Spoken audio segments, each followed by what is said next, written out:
What's going on, everybody? Welcome back to the DubsIn4 Podcast. This is episode 3. Today is August 5th, 2018.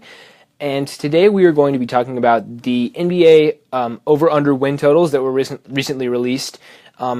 These are the Las Vegas odds for what people are betting on the win totals for each teams, and you can bet the over or the under, whether you think the team is going to get more than that or the team is going to get less than that.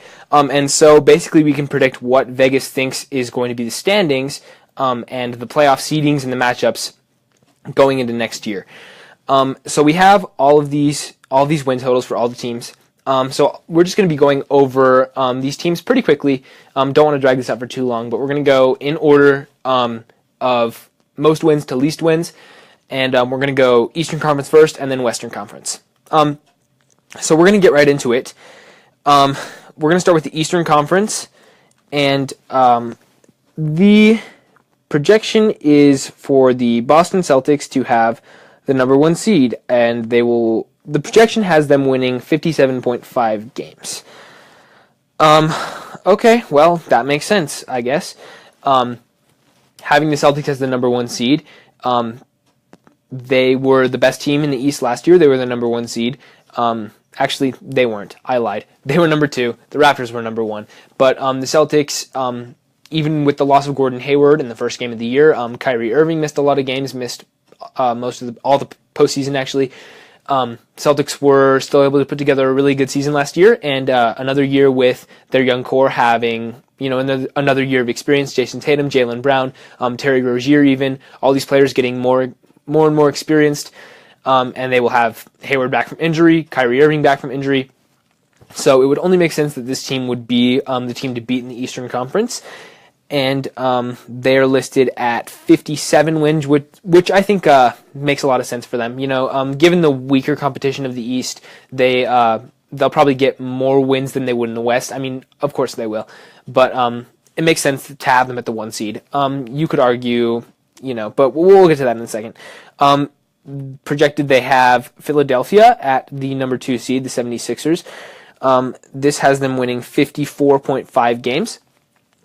And actually, we'll just go right ahead, and we have the Raptors winning 54.5 games as well. So they have the Sixers and the Raptors tied for 2 and 3, and whoever gets those seeds will come down to tiebreakers and stuff. But again, this makes sense. I was kind of surprised to see the Sixers this high, considering last year they had a good team, but it became even better after the buyout market when they added Marco Bellinelli and Ersan Ilyasova, 2 amazing knockdown shooters. So they were able to surround Ben Simmons and Joel Embiid with shooters to play off the ball, just shoot the 3, be able to space the court. And they lost both Ilyasova and Bellinelli. They kept JJ Redick, but they lost both of their shooters. Yes, Ben Simmons will be a year older. So will Embiid, having more experience. Embiid has looked healthy for the most part last season. His health was a concern early on in his career, but he's gotten better as time has gone on. So it seems like the Sixers are going to make another run in the Eastern Conference. Right now it has them tied with the Raptors for the 2nd seed, only 3 games behind the Celtics for the 1.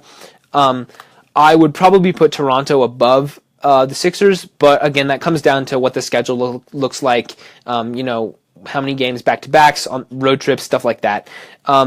Seems like the Sixers are better positioned to be, I think they'll slump this year, but that's a topic for another day.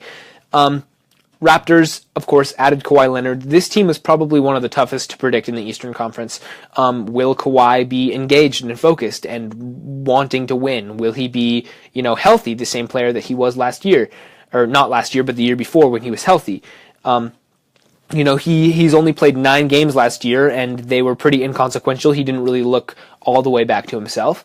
But, I mean, we really don't know too much about his injury, other than that it's his quad, and it has been supposedly bugging him for the last year. Again, he could have just been playing it up in order to, not have to play for the Spurs because he was unhappy there, whatever. But we'll just have to see whether he's engaged for the Raptors and whether he wants, and if he's healthy and if he wants to play. That's going to be the biggest what if on their season. But basically they just sent away DeRozan and got back Kawhi. Kawhi's better than DeRozan. They also grabbed Denny Green and got rid of Jakob Poeltl. Denny Green's a good wing defender. He'll be able to contribute. Poeltl contributed as well last year, but Danny Green I guess he's probably more of a polished player, less of a project than Poeltl was. So the Raptors are more poised to win right now. Again, all depending on Kawhi, but they have a long, really defensive-minded team. They're going to be a tough defensive team. They're going to be tough to beat, but they look good. Realistically, I could see either them or the Celtics getting the 1 seed. I really don't see any other teams jumping up to there. Again, this is all, depending on Kawhi and if other teams get injuries, because injuries will always happen and change all this. But right now, the safest bet is on Celtics, Raptors at 1 and 2, and then Sixers at 3. This projection has Sixers and Raptors tied for second and third. Again, this could all change with one injury, but yeah. We're going to move on and talk about who they have as the 4 seed, which will be the Indiana Pacers, and they are projected to win. Give me a second here. Indiana's projected to win 47.5 games. I mean, it makes sense for the Pacers to be the 4th seed. They were a good team last year, pretty much surprised a lot of people. Oladipo came out and balled out hard. They added, Tyreek Evans, Kyle O'Quinn, drafted Aaron Holiday. So this team definitely got better in the offseason. They had a really good offseason. Got better, added some more pieces. So it looks like they'll be able to make a run this year. The Pacers, I mean, realistically, they could even leapfrog the Sixers and make it up to the 3rd seed, or they could slump. Victor Oladipo could slump and fall them all the way down, to 6 or 7 or 8. It's going to be tough to see. It depends on if Miles Turner takes a leap this year, how good Tyreek Evans will play for them. But they did have a very good offseason. They're a better team than last year, and 47 wins for them. That makes sense, I think. Okay, moving on to the 5th seed, we're going to have the Milwaukee Bucks, and they're projected to win 46.5 games, so they just have them 1 game behind the Pacers. Bucks are obviously a good team. They have Giannis Antetokounmpo, who arguably he can be, around that top 5, top 7 bubble in the league. He's for sure a top 10 player, could be higher, but, Giannis is really, really good.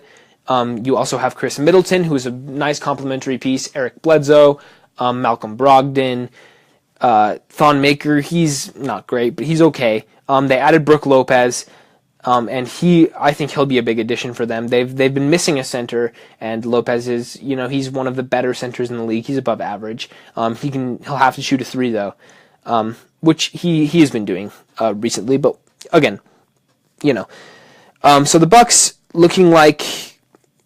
It makes sense for them to be here. I mean, they were the 7 last year, 7 seed. Having them jump up to the 5, just because, Giannis will have another year of growth. He's only, I believe, 24, 25, something like that. He's still really young. And the Greek Freak, he's amazing. So we have the Bucks at number 5. Next, at number 6, they have the Washington Wizards. They're projected to win 44.5 games. This one, yeah, the Wizards are going to be tough to predict. Last year they had a disappointing season. A lot of people projected them to be, the 4 seed or the 5 seed, even the 3, up there in the Eastern Conference as a top Eastern Conference team. They were not. They were an 8th seed last year. And part of that can be, you can say, well, John Wall was injured. You can blame it all on injuries and locker room issues with Gortat and John Wall and stuff. But the reality is they underachieved last year. And this season, Wall is healthy, and they added Dwight Howard, and they also added Jeff Green. And this one, I don't know. I really don't know. I'm not as high on John Wall as a lot of other people. I really don't see him as a great leader of a team. But you kind of just got to respect him. I I think 44 wins is a good place for them. I don't think they'll be sub 500. I really don't see them as a 6 seed. But again, just because the Eastern Conference is so weak, and you have the two teams below them, which are, let's see, Miami and Detroit. Miami win 41 games and Detroit winning 37. So, those other two teams are, not even winning half their games and they're making it into the playoffs. The Wizards, I think 44, probably about right for them. I'm going to take the under on that one, but again, that this is all health permitting and stuff like that. I just don't see this whole Dwight Howard, John Wall, Bradley Beal thing working out. I wouldn't be surprised if they end up trading Wall or Beal in this season. I don't think that would be too far-fetched, just because they're saying, well, the East is wide open, they have to make a move, right now is their chance. I don't think they'll trade John Wall. I think they'll trade Beal if they do trade somebody. Not sure. That'll be interesting if that happens. But anyway, we're going to move on. Talk about the Miami Heat. As the 7 seed, they're 41.5 games, so they're projecting them to be about 500, about winning as many games as they lose. This is a Heat team that last year didn't have an all-star on it. And well, they did. They had Dragic, but he was a injury replacement. This one, the Heat are also tough to predict just because we don't really know where their scoring is coming from. We don't really know what the identity of this team was, and we didn't know last year. They may still trade Whiteside. We all thought that they were going to trade him, from the time that they lost in the playoffs after their season was over. It was kind of like, well, they're going to trade Whiteside now. It hasn't happened yet. I do think that it will happen at some point. Maybe he might still be in a Heat uniform when the season starts, but I think they'll try to move him before the deadline. It'll be tough to get a team to take on that salary, though. That's a lot of money. But I think they're going to try to move on from Whiteside. If they can get a good piece back for him, that would be nice. A go-to offensive option. I don't know if they'll be able to get that for Whiteside, but they should act fast and try to see what they can get on the market for him. They just need somebody who's going to be their go-to guy who puts the ball in the basket. They can have Dragic distribute the ball, be their assist guy, and they just need somebody who can just score.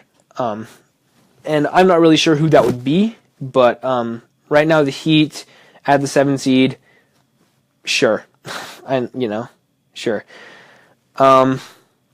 Next we have the Detroit Pistons at 37.5 wins. Again, sure. I mean, they've got Blake Griffin, they have Andre Drummond, Reggie Jackson, a couple other quality players. This team wasn't great last year. They added Blake Griffin in the middle of the season. Weren't able to get into the playoffs. They were a couple games out. This year with the Cavs no longer having LeBron, that opens up an extra spot for them to sneak in. So they were the 9 seed last year. It would make sense for them to be able to sneak into the 8th spot. There's really not too much competition for that last playoff spot. I'll get into that in a second. But I would think that the Pistons are probably a better team than the Heat. This projection has them winning 4 less games, which I don't think that'll be accurate. I think it'll be close between those two. Realistically, it doesn't matter who gets the 7 or the 8 because they're probably just going to lose to Celtics, Raptors, Sixers, whoever's up there. But yeah, this is a tough one. Pistons, 37 wins. I'd give them a little more than that. I'll probably give them 40, 41 maybe. But anyway, I'll take the over on the Pistons there. And then we're just going to quickly go through these teams who are projected out of the playoffs.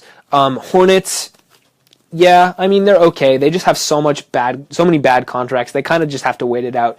I hope they trade Kemba. I'm not sure if that'll happen. He will be a free agent after this year. The Hornets are just going to have to wait out all their bad contracts, pretty much. Wait out all their contracts, hit on their draft picks, and try to start rebuilding. They should trade away Kemba. He doesn't fit their timeline. But Seems like they're not going to do that because he's been on the trade block seemingly for almost 2 seasons now, and a deal hasn't been done. So, I don't think they're making the playoffs this year unless they can make some sort of crazy trade with one of their bad contracts, or somehow they find a way to make it work. But I don't think they're going to make it. I think they're going to actually be worse than this. This projection has them at 35 games, 35 and a half. I'm going to take the under on Charlotte. Next we have the Brooklyn Nets. Sure. I mean, yeah, I guess you could put them this high. They have a lot of quality players. I mean, they had a really nice offseason. Basically added draft picks and took on bad salary. Instead of just signing, marginal players with their cap space, they decided to trade for bad contracts and get draft picks in return as well.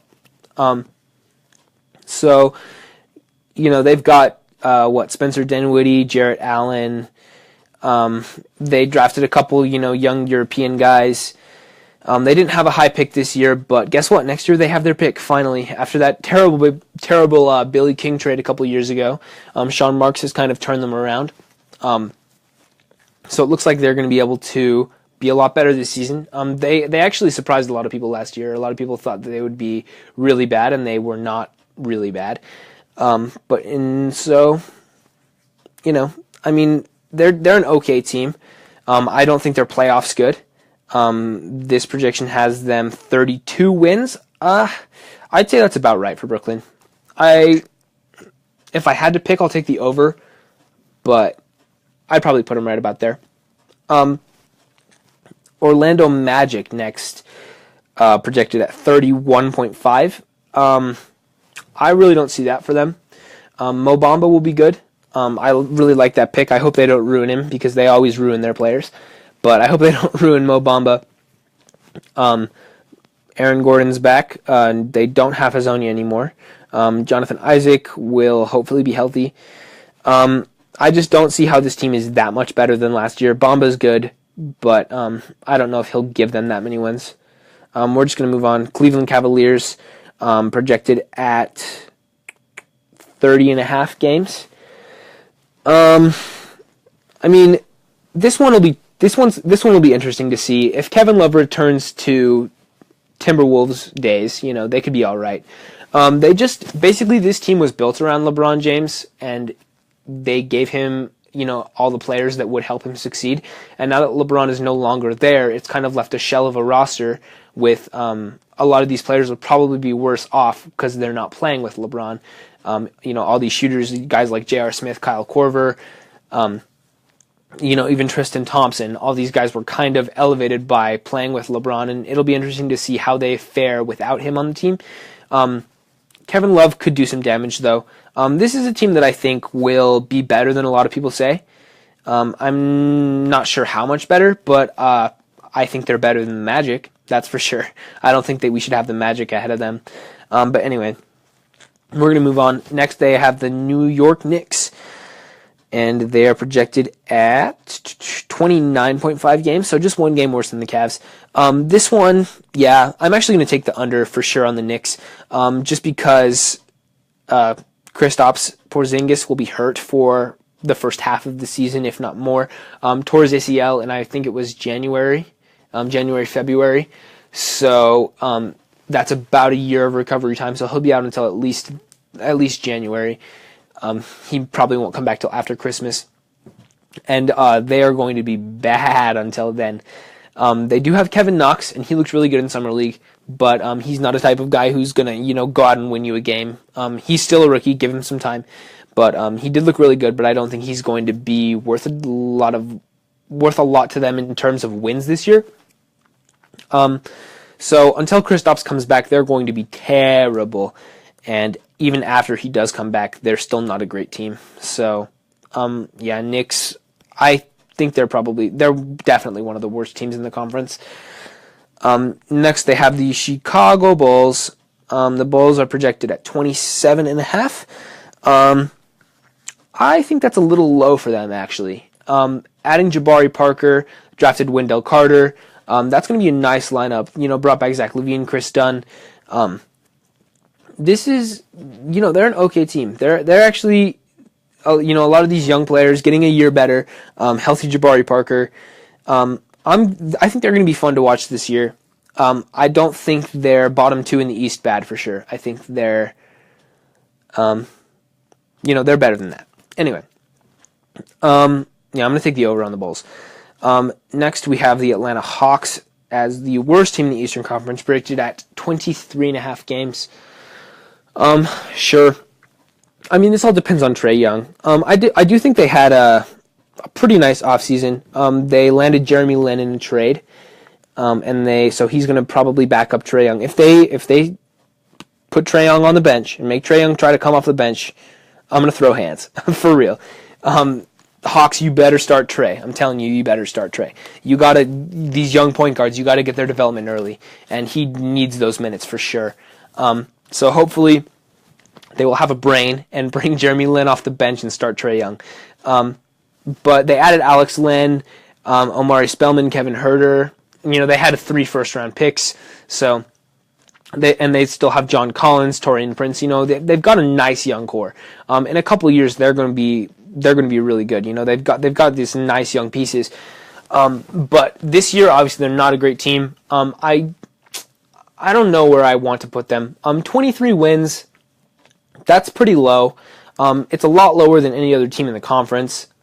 Well, not a lot. It's four wins lower than the Bulls, but I think the Bulls are going to be better. I think either the Knicks or the Magic are going to have the worst record in the East. And I would put the Hawks probably above both of those teams.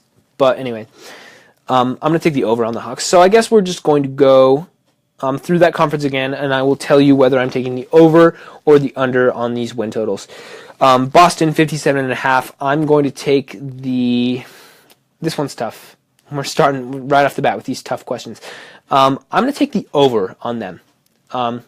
This team is going to be good. I'm going to take the over on Boston. Second, Sixers 54.5. I'm going to take the under on the Sixers. We talked about that earlier. I think they're going to slump. 54.5 on the Raptors. I'm going to take the over. I think them and the Celtics will probably both break 60 wins. Yeah, I'm taking the over on the Raptors. Pacers, we have them at 47.5. I'm going to take, I'd say that's about right. I'm going to take the over on them, just by a couple. I think they're going to get 48 or 49. Next, the Milwaukee Bucks at 46.5. I'm going to take, that seems about right too. I'm going to take the under on that. No, I put them right at 46, so I'm going to take the under, but just by a hair. Washington Wizards, I think I'm going to take the under. I'm going to put them at like 42, 41 instead of 44. Miami Heat, I'm going to take the under on them. I think, yeah, I'm going to take the under. Pistons, I'm going to take the over. I think I just want to flip the Pistons and the Heat. I'll have the Heat at 37 and have the Pistons at 41. Charlotte Hornets, I'm going to take the under on them. They're not a good team. I'm going to take under 35.5. Brooklyn Nets, I'm going to take the over on them. I think I said that earlier. I'm going to take the over just by a little bit. I think they're going to have 33, 34. Orlando Magic, I'm taking the under for sure. They're not a 31-win team. Cavs, I think I'm going to take the over. I believe in Kevin Love. Think he'll make that team a little better than people say. I'm going to take over 30.5 on them. Knicks, I'm taking under because of Kristaps' injury. I'm putting them at worst team in the conference, I think. Bulls, I'm taking the over. I think that young core is going to be better than people think on that one. Hawks, I'm going to take the over as well. I think they are, they have a young core again, and I think 23 games is just a little low for them. Anyway, that is the entire Eastern Conference. That took a while, but you know what? We're just going to keep it rolling. Why not? We're going to roll into the Western Conference. We're going to cover everything tonight and talk about everything in the league. So, moving to the West, number 1, Golden State Warriors. No surprise here. Vegas has Golden State at 62.5 wins. I mean, yeah, they're not going to be super engaged in the regular season. They know that they're playing for the playoffs. Everyone knows they're playing for the playoffs. Boogie Cousins won't be there until, after Christmas time. So before that, they'll just be the same team they've been. Just kind of not really caring too much on back-to-backs and games on Tuesday night against the Mavericks. A lot of these games don't matter for them. They're just going to try to stay in control of that 1 seed, which I think they will be able to do. The Rockets aren't as good this year. The Western Conference is tougher, so a lot of the teams that were competing with them are going to be losing more games. The Rockets, Jazz, Thunder, Lakers, etc. I think they're going to have a firm grip on that 1 seed. I think they're going to be a little bit more attracted to that 1 seed this year, because if they do get it, that means they will definitely have an easier path. The Western Conference is tough, and if the Lakers and the Rockets get the 2 and 3, that means the Warriors only have to play one of them on their way. They would only have to play one of them in the conference finals rather than both of them, on their way to the finals. So 62.5 seems about right for them. Given the fact that once Boogie comes back, there will be an adjustment period. He won't play. Regular season won't matter too much for them. They just need to win enough to get the 1 seed. So we're going to move on. They have Houston at number 2, winning 54.5 games. So they have, the Warriors 8 games above number 2. Houston is a tough team for me because they lost Ariza and Mbamute, which were their 2 best defenders, perimeter defenders. Both were a lot more important to the team than people realize. But also they still have James Harden, Chris Paul, Clint Capella. Obviously they're still going to be a good team. Adding Carmelo Anthony throws a whole wrench into all of that. We have no idea how much he's going to demand the ball, how much he's going to, want to score, what his role is going to be on this team. If he demands the role that he had on the Thunder and the role that he's had, on the Knicks and the Nuggets in the past, if he tries to be the type of player he was last year in OKC, this isn't going to work, because he wants to keep demanding the ball and give me the shots, give me the points, everything. That's not going to work with Chris Paul and James Harden. Those 2 players want to move it around and they want to move the ball and create open shots and shoot a lot of threes. And this is why I think Melo on Houston is going to be better than Melo on OKC, is because Chris Paul and James Harden are much more willing ball sharers than Westbrook and Paul George. Harden is more of a passing guy than PG is. Chris Paul, obviously, much more of a passing guy than Russell Westbrook is. So it's kind of like, well, these 2 players, having their whole move the ball offense, they can probably get Melo to buy in on that, and they will get him more open shots. They don't want him to play ISO in the post. They don't want him to, jab step, pump fake, jab step, pump fake, shoot the ball. They don't want him to do that. So again, this will be tough to see. If Carmelo Anthony accepts his role as the definitive third option on the offense, shoot the ball when you're open, but don't do this stupid ISO crap. Nobody wants him to do that in Houston. Nobody does. So if they can get him to not do that, he'll work out. If he can't swallow his pride and continues to want to be the leading option, 20 points per game scorer on a playoff team, he's not that at this point in his career. So 54 wins for Houston. Fine, sure. I think they're going to be better than 54. Last year they won 65 games, and are Ariza and Mbamute over Carmelo worth 11 wins? I don't think that's worth 11 wins. But again, I'll talk, that's a topic for another day. Moving on, Oklahoma City at the 3 seed. OKC is projected to win 50.5 games. That's a lot of games, and I think that makes sense for them. They had a really, really good offseason. Getting rid of Carmelo, that's addition by subtraction. Just getting rid of Melo, I think automatically makes them better. just because he's not on the team anymore. And not only did they get rid of him, they also got back Dennis Schroeder in return. A really, really good backup point guard, similar to Westbrook, so he can anchor their offense as their sixth man for their second unit, stuff like that. Adding Nerlens Noel, big pickup. They made some nice moves.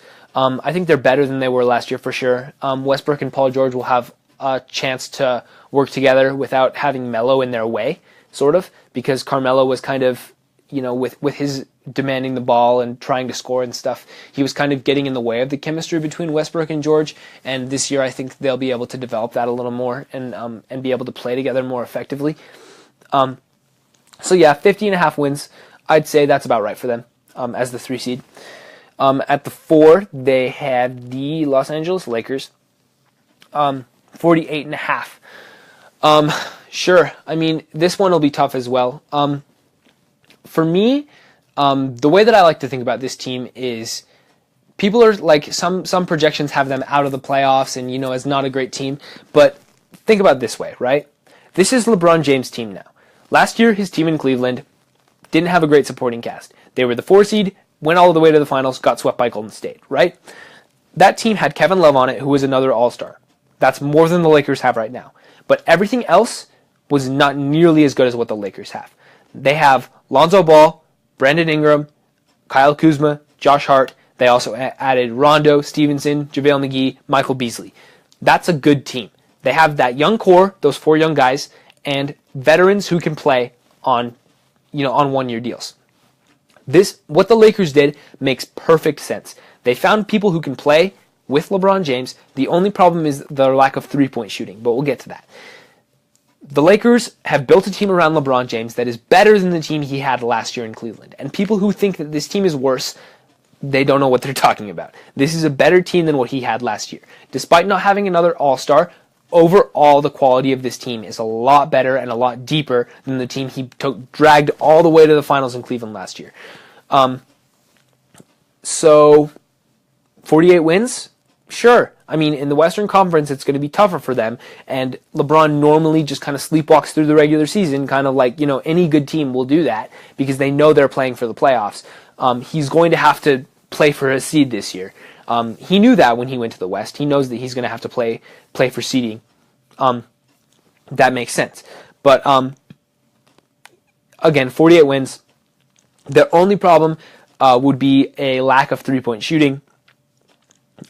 They don't have a lot of guys who can shoot the 3. That's the only problem I see. It's kind of opposite to last year, because last year he had a lot of shooters in J.R. Smith, Kyle Korver, Kevin Love, Rodney Hood, all these guys who are known 3-point specialists, or maybe not specialists, but they have a good 3-point shot. And this year they don't really have that. The only guys who can shoot are really Kuzma, Beasley. That's about it. Josh Hart can shoot a 3, but none of the other guys are known capable 3-point shooters. But anyway, Lakers at 48. That makes sense, I think, having them as the 4 seed. Next, they have the Utah Jazz, also at 48 wins. They have the Jazz projected to be tied with the Lakers. Jazz are also a tough team to predict here. Mitchell getting a year older, his sophomore season, more experience.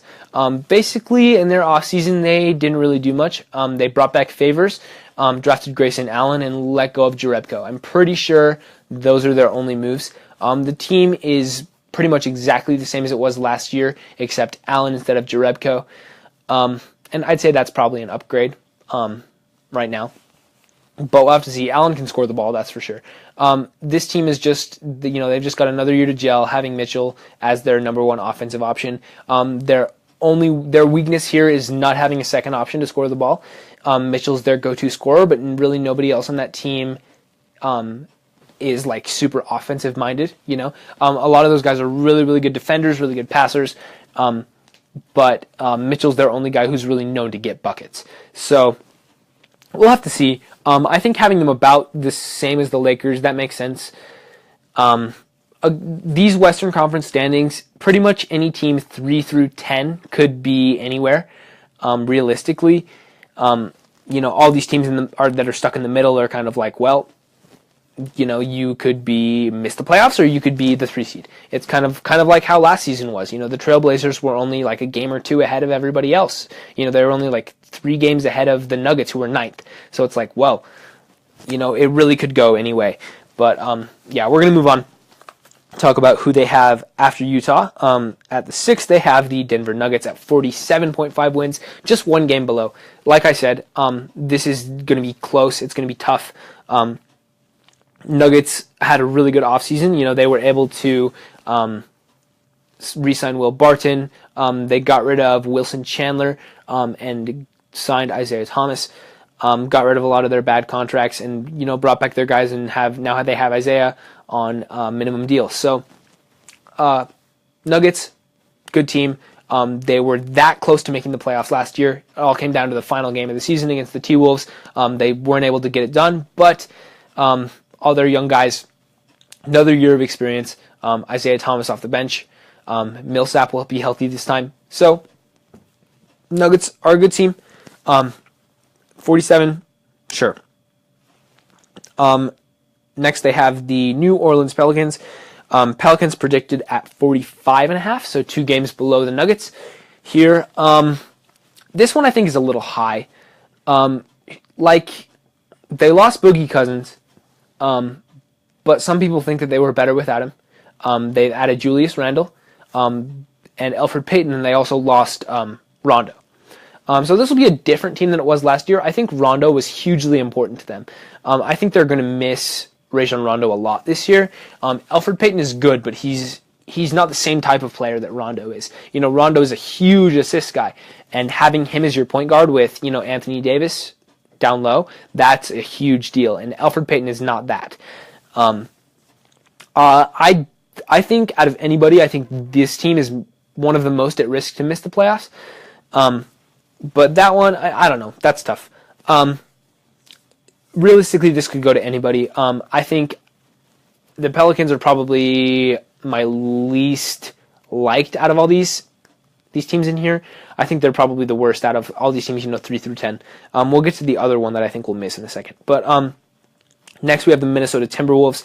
They're projected at 44.5, which I believe, that's 1 game below New Orleans.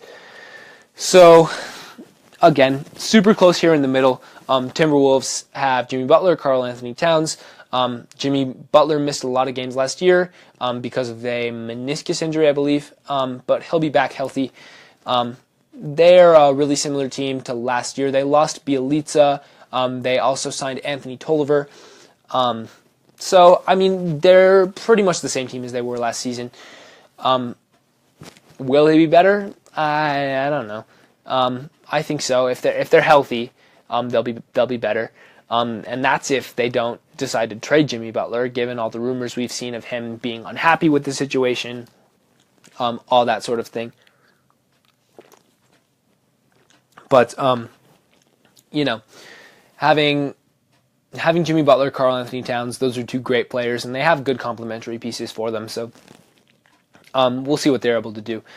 But we have them at the 8th seed here at 44.5. That's fine. Next, these are the teams that are projected to miss the playoffs. And there are 2 teams at the top of this that are obviously, there are about 10 playoff caliber teams in the Western Conference, and only 8 get in. So this projection has the San Antonio Spurs missing out, has them at the 9th seed. Spurs are projected at 43.5, so just 1 game below the Timberwolves. I cannot handle the Spurs missing the playoffs. That does not compute in my brain. The Spurs have never missed the playoffs in the entirety of time I've been alive. They have always just been consistently good. And this year, I don't see why they're going to be worse than last season's team. Because last year, Kawhi only played 9 games, and they won, I believe it was 47, and they were the 7th seed in the playoffs. This year, Kawhi is not on the team anymore, but instead they have DeMar DeRozan. And DeMar DeRozan will probably play almost the entire season. He'll be good for, barring, a catastrophic injury, he's going to contribute to this team a lot more than Kawhi Leonard did last year. And they still have LaMarcus Aldridge. So if Popovich was able to pull that many wins out of a team last year that just had LaMarcus Aldridge as their star and a bunch of, complementary pieces around him because Kawhi was hurt, imagine what he can do now adding DeMar DeRozan and Jakob Poeltl into that mix. Spurs are going to be good. I don't know what to tell you. They're going to be in the playoffs. I'm sure of that. Almost. I would bet a lot of money on the Spurs getting in, just because Popovich is an amazing coach. They'll find a way to figure it out. And then moving on to the next team would be the Portland Trail Blazers. They have them at 10, and that is 41.5 wins. I think this is the other team that is going to miss. It's going to be the Pelicans and now the Trailblazers. This team hasn't done anything. They're stuck with a lot of bad money, and they refuse to do anything with Lillard and McCollum. This team is not a contender, as Kevin Durant told CJ on his podcast.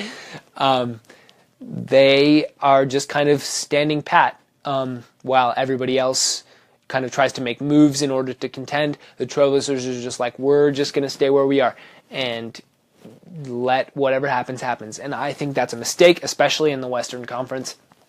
Not making a deal. I think they should have traded away probably CJ. It would make sense for them to keep Lillard. So trading away CJ would have been, a good thing for them.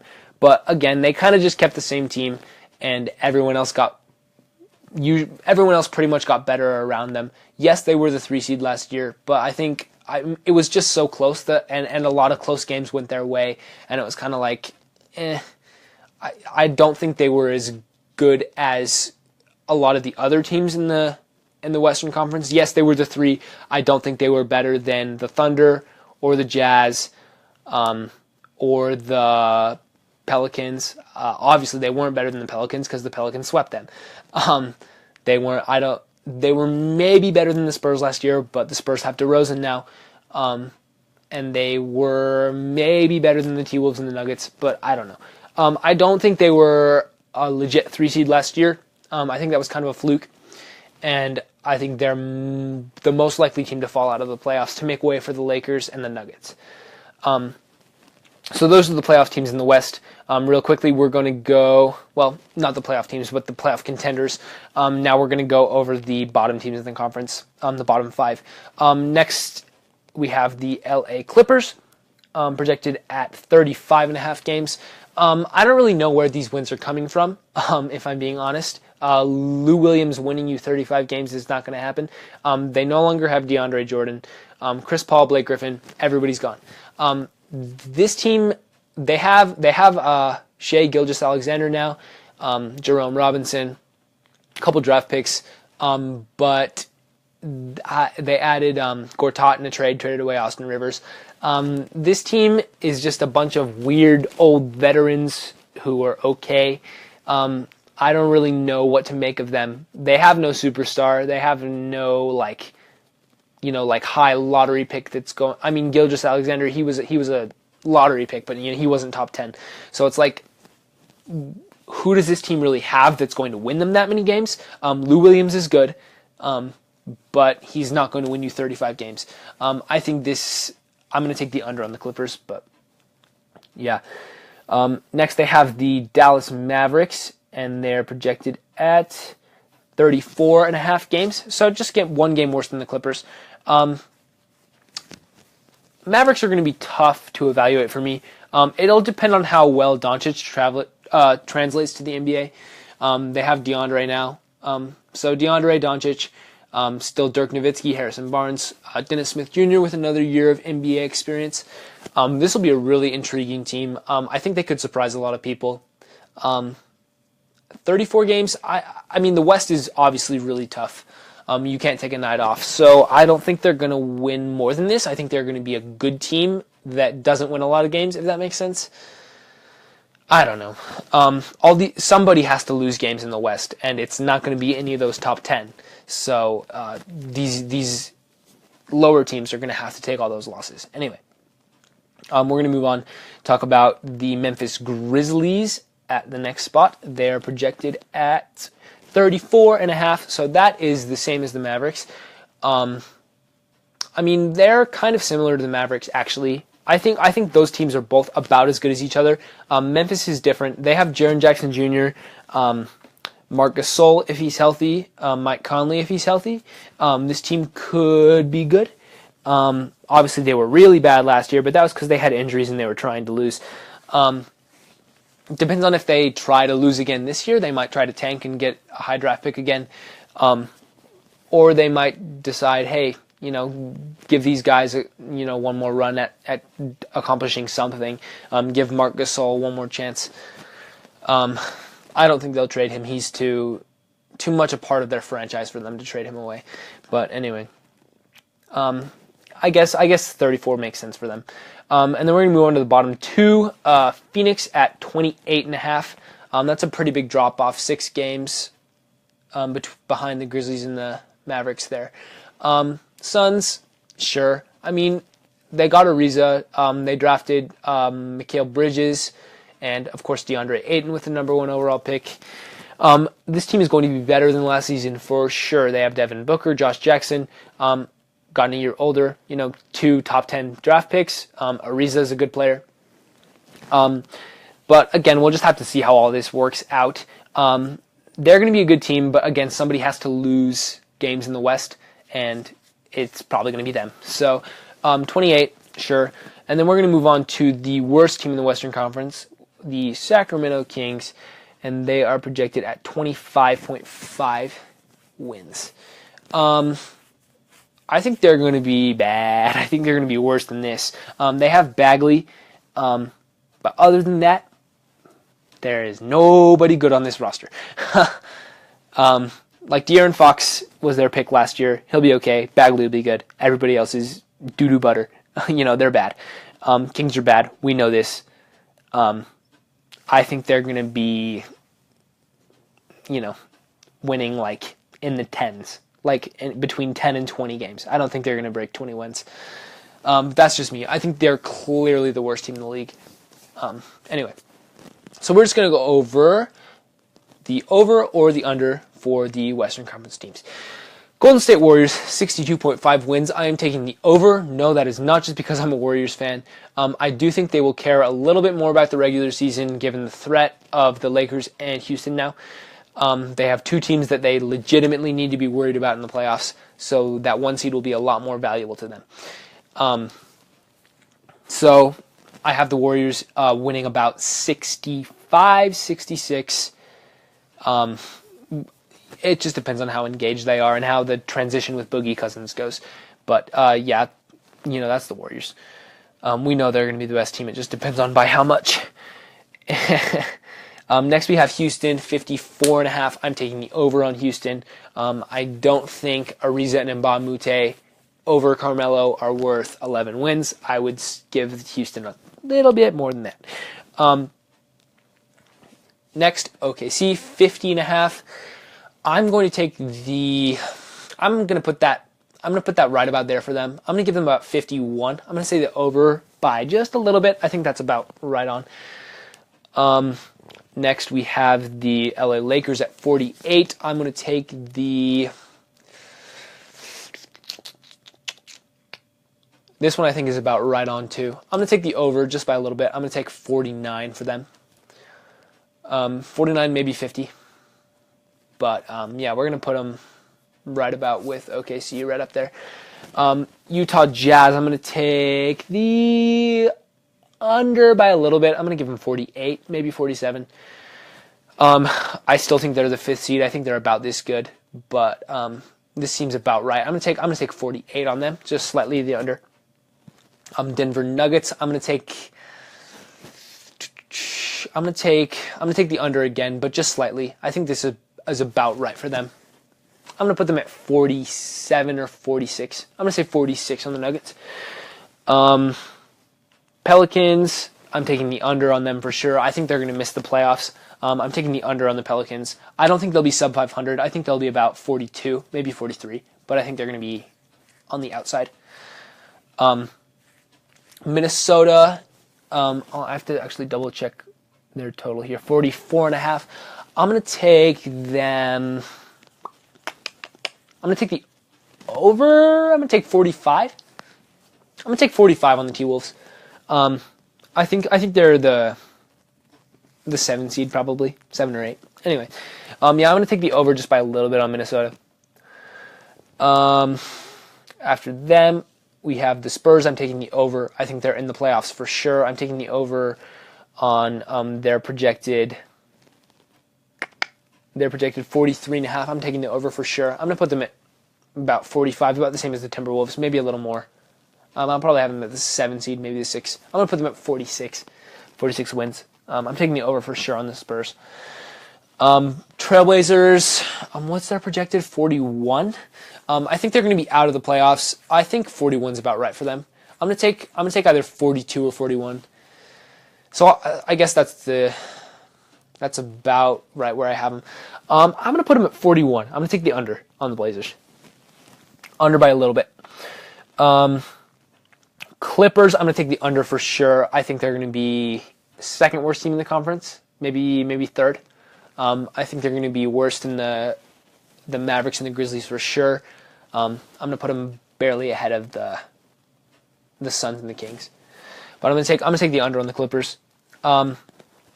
Mavericks, I think that's about where they're going to be. I'm going to take slightly the under on them just because somebody has to lose. And I've taken the over on a lot of these teams. So I think the Mavericks have to absorb those losses there. Mavericks under, they're projected at, they're projected at 34.5. I'm going to put them at 34, maybe 33. Yeah, I'm going to put the Grizzlies, I'm going to take the under on them as well. I think they're a little worse than the Mavericks. I'm going to put them at 32 or 31. Phoenix, 28 wins, 28.5. I think that's about right for them. I'm gonna take the over by 1 on that. I'm gonna put them at 29 or 30. I'll put them at 29 for Phoenix. I think they're gonna be about right there. That's about right for them. And the Kings, I already mentioned this. I'm gonna take the under on them for sure. I do not see them winning. 25? Do they have them at 25.5? I'm going to take the under on the Kings for sure because I think they are terrible and they're going to win like 15 or 16 games. They are not a good team. So yeah, there you go. Those are my thoughts on the over-under win totals for NBA next year. This was a huge episode, 52 minutes. I guess this is cool. I guess we can kind of start maybe getting these a little longer if I have a good topic to talk about. So today, this was a good one. All right. I guess that's going to be it for me. This was the DubsIn4 Podcast, episode 3, and I will see you guys next week.